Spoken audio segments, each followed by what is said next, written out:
Chers jeunes, est-ce que ça arrive déjà pour ou penser que tout bagay pral bien marcher ou encore ou pral aller dans un espace quelconque ou dire ouais là, on connaît tout bagay a bien passé ou bien ou prend toutes les dispositions nécessaires pour que tout bagay aille bien et puis gon imprévu tout bagay chamboulé. Ah, ça arrive nous tout déjà. Donc on pense que tout bagay pral aller bien et puis c'est à tort gon problème qui pral mettre pied pour changer équation. De même, Abraham vivit une telle expérience. Le titre de la leçon d'aujourd'hui, une promesse, un problème interprété. Tandis qu'Abraham s'approchait de la terre promise, Canaan, parce que nous rappelons, nous hier, nous ouais, Dieu avait montré à Abraham cette terre que sa descendance allait occuper, Canaan, cette belle terre. Terre côté lait avec miel coulé, c'est comme ça Abraham décrit l'impi devant. Bref, arrivé près de la terre des Cananéens, la Bible spécifie que les Cananéens habitaient la région. Genèse 12, verset 6. Maintenant, c'est quoi le problème?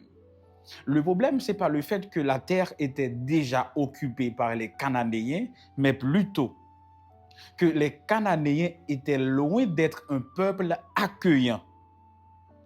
Ce peuple était décrit comme un peuple dévastateur, cruel et corrompu.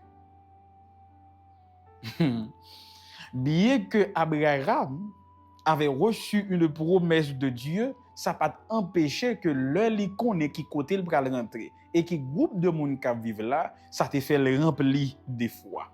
Ce lieu de bénédiction spirituelle pullulait de problèmes que Abraham pas qu'à résoudre avec propre force. C'est dans ce pays de mille dangers que le patriarche allait apprendre à s'appuyer sur les promesses divines. Cependant, Dieu savait que chemin faisant, qu'Abraham allait avoir peur de ce peuple. C'est pour cela, au verset 1er dans Genèse 15, il va lui adresser ces paroles en disant « N'aie pas peur, Abraham, je suis ton protecteur. » Cette déclaration simple, mais pourtant puissante et réconfortante, allait aider Abraham à surmonter sa peur ou son effroi, allait réconforter Abraham, allait l'aider à traverser ces moments inconfortables. Chers jeunes, il est capable d'arriver nous des fois que nous prenons direction avec bon Dieu, problème mettez pied. Ça rapidement fait nous comprendre que le fait d'obéir n'exclut pas les problèmes. Le fait de suivre le plan de Dieu pour notre vie ne signifie pas que nous ne rencontrerons pas de problèmes. Le fait que c'est bon Dieu qui choisit ti bout là, pas veut dire son saint ni touche ou bien son monde qui parfait là-bas non, ou monde qui parfait là-bas non. Le fait que c'est Dieu qui nous avait déplacés, qui fait nous déménager, qui fait nous voyager, pas veut dire l'enrivé côté n'rivé tout bagay pour aller 100% bien. Non. Abraham en est l'exemple parfait. Guidé par Dieu, arrivé à Canaan, il va devoir habiter parmi un peuple cruel, corrompu, sans pitié, qui ne partageait pas la même foi que lui, les mêmes valeurs que lui. Cependant, chers jeunes, nous devons nous rappeler que les plans de Dieu pour l'avenir sont les plus sûrs. Je reprends. Les plans de Dieu pour l'avenir sont les plus sûrs. Il sait qu'il est difficile de marcher par la foi seul lorsque nous rencontrons des problèmes, lorsque nous faisons face à des situations que nous ne pouvons changer ou supporter plus longtemps.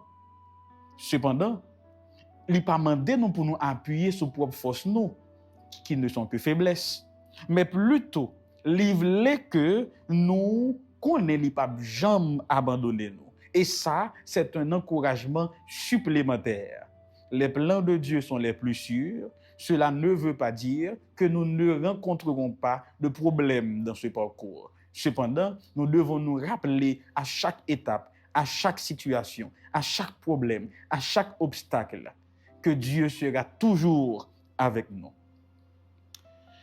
il y a un sous-texte caché dans le désir de Dieu de faire des descendants d'Abraham une nation sainte qui s'étendrait sur toute la terre, même jusqu'au monde pécheur ou païen.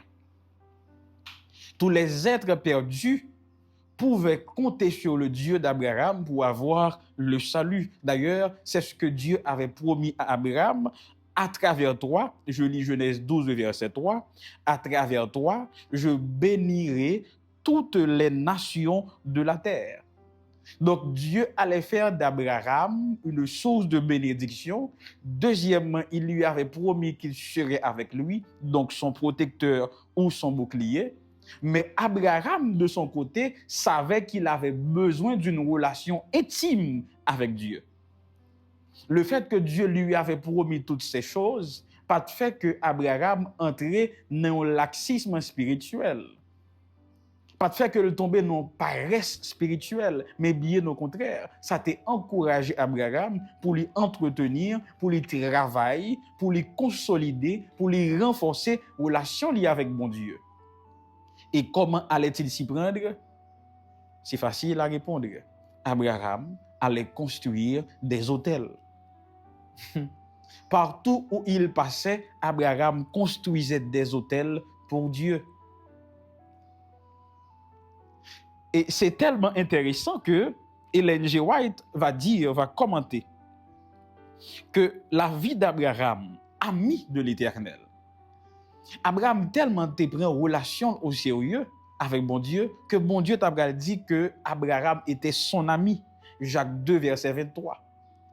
Et Ellen G. White déclare, la vie d'Abraham, je lis pour vous, chers jeunes, écoutez bien, la vie d'Abraham, ami de l'Éternel, fut une vie de prière. Partout où le patriarche dressait sa tente, il dressait un autel, où il offrait matin et soir des sacrifices à l'Éternel. Lorsqu'il changeait sa tente de place, il laissait cet autel. Lorsqu'un Cananéen nomade s'approchait de cet autel, il savait qui était passé par là. Après avoir lui-même dressé sa tente, il réparait l'autel et adorait alors le Dieu vivant. Ellen G. White, avec Dieu chaque jour, page 37. Donc, les autels d'Abraham n'étaient pas seulement pour lui, mais il les laissait lorsqu'il quittait le lieu. Donc, il fin habite ton côté, il dresse tente li, il tout dresse son hôtel. Le lab déménager, changer tente li place, il pas aller avec hôtel là, li quitter là. Et Ellen G. White nous apprend que quand Abraham déménageait ou laissait l'espace, quand un Cananéen passait par là et voyait l'hôtel, il savait que c'était le lieu où Abraham habitait. Et qu'est-ce que le Cananéen faisait? Il dressait tant libre côté hôtel là et puis il tout utilisait hôtel ça pour adorer le Dieu vivant ou le Dieu d'Abraham. Donc les autels étaient à la fois un moyen pour Abraham de consolider, de renforcer, de nourrir, d'entretenir sa relation avec Dieu, mais en les laissant là où il était passé, c'était aussi un moyen d'évangéliser. C'était un moyen de faire connaître le Dieu qui l'avait appelé, qui l'avait invité à quitter Haran. Donc les autels étaient également un moyen d'évangélisation. Mais en nous posant une question, par rapport à la description que nous avions eue des Cananéens, cruels, dévastateurs, corrompus, peut-être pour préserver sa foi, Abraham aurait dû se cacher pour adorer Dieu. Peut-être en déménageant, il aurait dû se déplacer avec les éléments de l'autel. Mais pour qui ça allait quitter là? Bien sûr, cela allait servir de témoignage, comme Ellen G. White nous le rapporte. Mais surtout, Abraham voulait confirmer sa foi. Il voulait faire savoir qu'il adorait un Dieu. Qu'est-ce que cela nous apprend? Qu'est-ce que cela nous dit? À quoi cela nous interpelle, chers jeunes? Nous vivons dans un monde corrompu, dévastateur, cruel, égoïste, narcissique, un monde immoral. Certains, pour se protéger, Certains, pour éviter d'être l'objet des moqueries ou des railleries, ils ont choisi cacher foyer en bataille. Ça, même gens qu'on fait. Pour capable entrer dans un groupe, pour capable entrer une certaine estime dans la société, pour avoir certaines opportunités, des chrétiens et parfois malheureusement des jeunes, ils mettent la foi, relation avec bon Dieu en bataille pour capable jouir de opportunités que le monde leur offre. Mais ce n'était pas le cas d'Abraham. Abraham plutôt quitté l'hôtel là pour tout le monde ouais que une relation avec bon Dieu. Qu'est-ce que cela devait nous enseigner? C'est que nous, en tant que jeunes, même si le monde est corrompu, nous ne devons en aucun cas négocier notre relation avec Dieu. En aucun cas, nous ne devons détruire nos autels pour plaire au monde, pour nous confondre avec le monde. Nous devrions de préférence garder nos autels, garder notre lumière allumée, protéger, préserver, nourrir notre relation avec Dieu.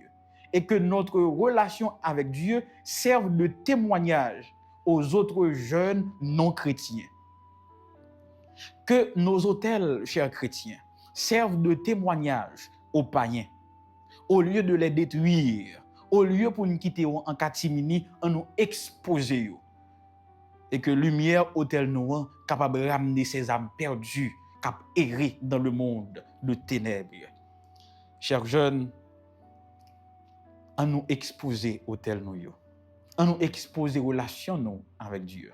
Soyons fiers de dire, de prouver au monde que nous sommes des jeunes chrétiens, que nous sommes des jeunes qui suivent le Christ, des jeunes qui choisissent de marcher avec Dieu quotidiennement, des jeunes qui disent non au péché, mais oui à la piété, qui disent non à la drogue, qui disent non à la transgression de la loi de Dieu, qui disent non aux actions immorales, qui disent non à ces habitudes malsaines, mais plutôt oui à la grâce de Dieu, oui à l'évangile, oui à la consécration, oui à la spiritualité.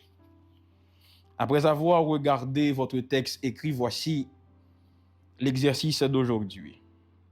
Quel éclairage particulier vos notes semblent-elles indiquer dans l'ensemble? Quelles questions émergent après l'étude d'aujourd'hui? Quelles parties trouvez-vous difficiles? Quels autres principes et conclusions découvrez-vous?